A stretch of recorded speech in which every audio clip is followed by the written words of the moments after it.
Ahojte, ja vás vítam v svojom štúdiu a dnešné video bude porovnanie brúsok. Ja som používala brúsky zo Sheinu, keď som začínala. Prvú som mala nejakú z Nanny Nails, tá mi vydržala pomerne dlho, pokazila som ju ja. A druhú, čo som mala z AliExpressu, tak tá sa mi pokazila z ničoho nič.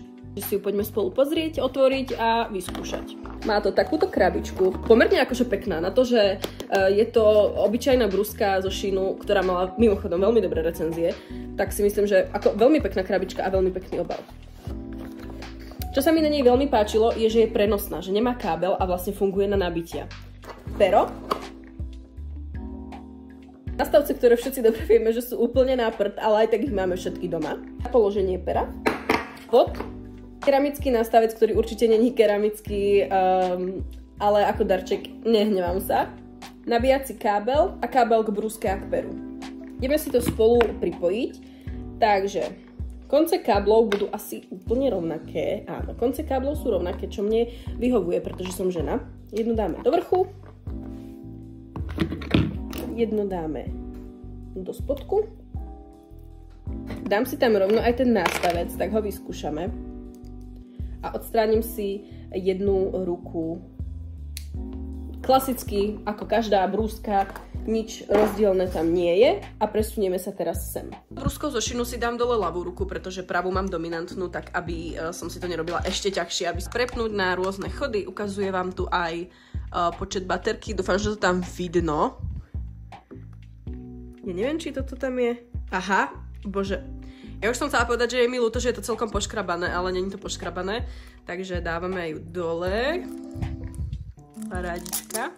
Som včera bola prekvapená, keď som to skúšala, je, že otačky sa dávajú, normálne by ste to dali asi do tejto strany, ale oni sa dávajú do tejto, takže dávame na maximum 35 000, čo v podstate by mala mať aj maratónka, takže výkon by mal byť asi rovnaký.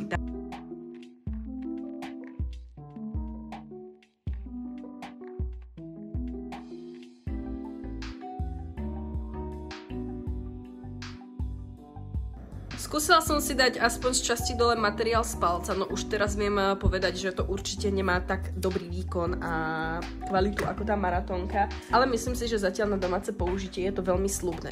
Skúšam teraz moju klasickú maratónku, ale dám na ňu ten istý nastavec, aby sme neboli nejako ovplyvnení a dám na maximum. Skúšame a už aj podľa toho zvuku si myslím, že tam bude rozdiel. No, tak to je úplne iná.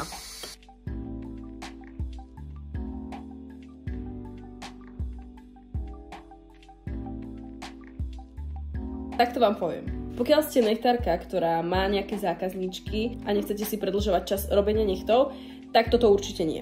Ale pokiaľ si dievča, ktorá si robí sama doma nechty, myslím, že táto brúska je ideálna. Vobcháš to do hociakého šuflíku, môžeš to ísť zvonku robiť, čiže nepotrebuješ ani odsávačku. Dá sa s tým, myslím si, že všetko v pohode spraviť, len to bude trvať, myslím si, že o polovicu dlhšie.